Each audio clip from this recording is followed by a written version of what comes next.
Hello, my name is Benjamin Hart. I'm an American attorney and the Managing Director of Integrity Legal here in Bangkok, Thailand. This video we're going to briefly discuss U.S. tourist visa denial, how that can occur, and a recent editorial that I read in a local newspaper here in Thailand about U.S. tourist visa denial. And I'm not here to rebut anything said in that editorial, merely to clarify certain things that were mentioned in it. Because it's a common concern, it's a common, frankly, complaint that I've heard quite a little bit, having practiced U.S. immigration law for some time. And once certain aspects of the U.S. tourist visa process and how those visa applications can be denied, once that sort of the details and nuance of that is explained, most people sort of understand the overall situation. So a couple of things to keep in mind is there is a governing set of law behind the actions that consular officers take when they're adjudicating a given case. That body of law is called the Immigration and Nationality Act. I'll get into that here shortly, but just very quickly, I'm going to go through an editorial that came up February 14th, 2017, from the Nation newspaper here in Thailand, or specifically from the Nation newspaper's website, which is nationmultimedia.com. This information is being relayed sort of as a fair use situation, and the information that I'm going to be reading is essentially used in order to provide some clarification as to the overall situation with respect to visas. So this editorial, if you will, was written by someone who simply went by the pen name A Disgruntled American. Not going to read the whole thing. Those who are interested can go online and check out the Nation's website and can easily find this editorial, or this more like kind of a letter to the editor, I guess you could say. But that being said, without further ado, just some quick excerpts from this. The letter from the U.S. Embassy, that's a prior letter that this is responding to, it seems, makes it sound as if the only thing one has to do to gain a visa is show up with a valid passport at the embassy. And I'm paraphrasing here. Thai female friends have requested visas only to be told at their interview that their reasons for visiting aren't credible. So let's take this sort of piece by piece as far as the complaint goes. With respect to that, let's be clear about and to be clear, I'm simply a private attorney. I do not work for the U.S. Department of State. I am, again, I'm just an attorney who's practiced immigration law for a fairly significant period of time, specifically here in Thailand. So I think I can provide some sort of insight into how the situation as it stands in the posture of the law, etc. So the notion that reasons for visiting aren't credible, likely what they're talking about is a specific provision or a specific analysis utilizing a specific provision under the Immigration and Nationality Act, and that's Section 214B of the Immigration and Nationality Act. Pursuant to that provision, those who are seeking non-immigrant visas to the United States, such as tourist visas, need to demonstrate strong ties to their home country or another country outside of the United States and weak ties to the United States. So what that means is that the individual in question needs to be able to show that there's a substantial preponderance of evidence to suggest that they're going to return from the United States due to their strong ties to a country outside of the United States. If it is not demonstrable to the interviewing officer that such strong ties and strong ties, weak ties, that analysis is in that applicant's favor, then the application overall is going to be denied. This is just part of Section 214B. It's codified in the code. That's the analysis that these folks that the folks that are doing the interviews in the non-immigrant visa unit are left to deal with. That's how they have to operate.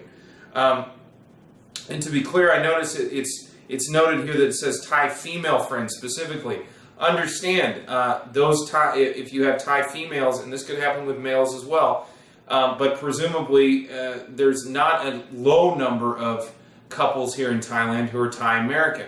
if a Thai female has an American boyfriend, American fiance, or American husband, this strong ties, weak ties analysis can be thrown sort of off kilter for purposes of the Thai national, because by dint of their relationship with an American citizen, it can be inferred that they have relatively stronger ties to the United States than someone who doesn't have that relationship in their situation. So moving forward, again, I'm paraphrasing, this isn't the whole thing. I know young Thais who have had letters from members of the U.S. Congress supporting their visit, and yet they were refused a visa and told, quote-unquote, paraphrase, Congress doesn't make the decision, I do, end quote. To be clear, Congress doesn't make that decision. Congress created a set of laws, and that set of laws was signed by the president back in the 50s, called the Immigration Nationality Act. The act itself empowered the Department of State, and namely the officers making these adjudications, to utilize that law in order to further Congress's desire to allow certain people in the United States and keep certain people out of the United States. And the law itself and the guidelines, as I said in Section 214B, lay out the guidelines by which they're going to go ahead and make those determinations. So, to be clear, over the years I found it interesting that folks do ask me, oh, should I get a letter from a congressman or a senator? My next question is sort of why? Unless they're going to work for the congressman or senator, or they're going to visit specifically that congressman or senator, I don't understand. I mean, yes, there are times where perhaps intervention by one senator or congressman may be necessary if there's like a clear miscarriage of the law. It's in my experience, it's not been a particularly useful thing necessarily. There are certain circumstances. It doesn't have to be a miscarriage of the law. Just certain circumstances where, processing times get so far out of proportion with, routine processing times that sometimes just an inquiry from someone within the government can help put a new set of eyes on things. That being said, for purposes of applying for a visa to the United States, it's not too far off. A congressman does not have jurisdiction or a senator for that matter, does not have jurisdiction to adjudicate visa matters. Specifically, Department of State personnel, specifically consular personnel, are empowered to go ahead and provide adjudication in those kind of matters, and that's laid out in the INA. Again, another quote from the article, not from within the article. Most countries I'm familiar with have a set standard for issuing visas, but the U.S. has no such system. The decision is based solely on the interviewer. Well, again, this isn't necessary. In a way, I understand as a practical matter, it may seem that way. But as an actual, the actual situation is such that, in fact, there is a body of law that governs this. Again, Section 214B deals with non-immigrant visa cases such as tourist visa applications. And yes, the interviewer is, in a way, sort of burdened. The interviewing consular officer is, in a way, sort of burdened with a rather high threshold of discretion in such matters to make the determination as to whether or not that individual has strong ties to the United States and weak ties to a country outside of the United States. Here in Thailand, that would presumably be Thailand. Now, to sort of take this, for lack of a better term, one step further, yes, I can understand how it seems like an interviewer has sort of unfettered discretion, but you have to understand, pursuant to doctrines called often called consular absolutism or consular non-reviewability, there is a body of precedent not only in the law but in the court system, which stipulates that consular officers are the adjudicating authority on the ground, and essentially their determinations are going to be given such a significant amount of weight that effectively it really is highly discretionary upon that individual. But that being said, they're still utilizing a legal framework for making their determinations. They're not making these determinations willy-nilly. They're making them based on a legal framework. That being said, do I think that the framework is sometimes a little bit arbitrary in denying people? Perhaps, but it's still a legal framework. Finally, to end the quote, something needs to be done to bring issuance of U.S. visas under proper rules and regulations. Again, just to sort of round this up, and I'm really not criticizing the person that wrote this editorial. This letter to the editor, I guess I should say. This is a common complaint. I've heard it many, many times. In my personal opinion, I think that there could be an adjudicator, or I should say a framework created in a future law or something that could possibly give consular officers a more specific framework for making their determination. But that being said, there is a current legal framework in play here. It is Section 214B of the Immigration and Nationality Act. And oftentimes, as harsh or cold as it seems, the interviewing officer is not just sort of running around pulling their decision out of the air. They're doing it based on, a determined analysis of the underlying facts in the given case. It isn't really, for lack of a better term, it isn't really something that we would particularly like to deal with, being denied a visa. But that being said, it's not a foregone conclusion that a visa is going to be issued. And another thing to keep in mind, it's been my experience that folks, when talking about immigration law, they seem to forget fundamentally immigration law is one of those few.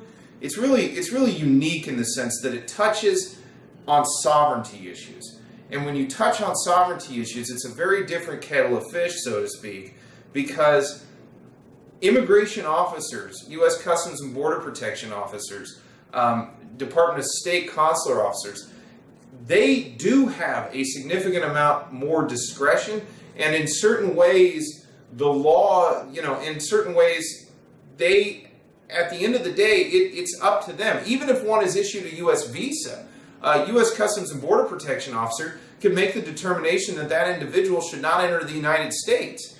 They would have to show a reason of some kind, but they can make that determination. A visa doesn't guarantee entry to the United States, nor is one, if they follow a certain set of guidelines, necessarily guaranteed to be approved for a U.S. visa. That being said, non-immigrant visa categories are very different than immigrant visa categories. That should be borne in mind by those who are looking to bring a Thai loved one into the United States. Immigrant visas such as the IR1 and the CR1 for Thais married to American citizens, those kind of visas don't operate under these same sort of rules. Moreover, in fact, 214B does not apply to those kind of cases. Moreover, the same could be said for the K3, the supplemental marriage visa, and the K1 fiancé visa. Again, 214B isn't going to come into play. So those are going to be different. Those are going to be adjudicated differently. But that being said, I totally understand the frustration of the individual who wrote this letter to the editor. I hope that this video will provide a little bit of clarity and insight into what's going on, and perhaps diffuse a little bit of the frustration that sort of comes along with being denied a U.S. tourist visa.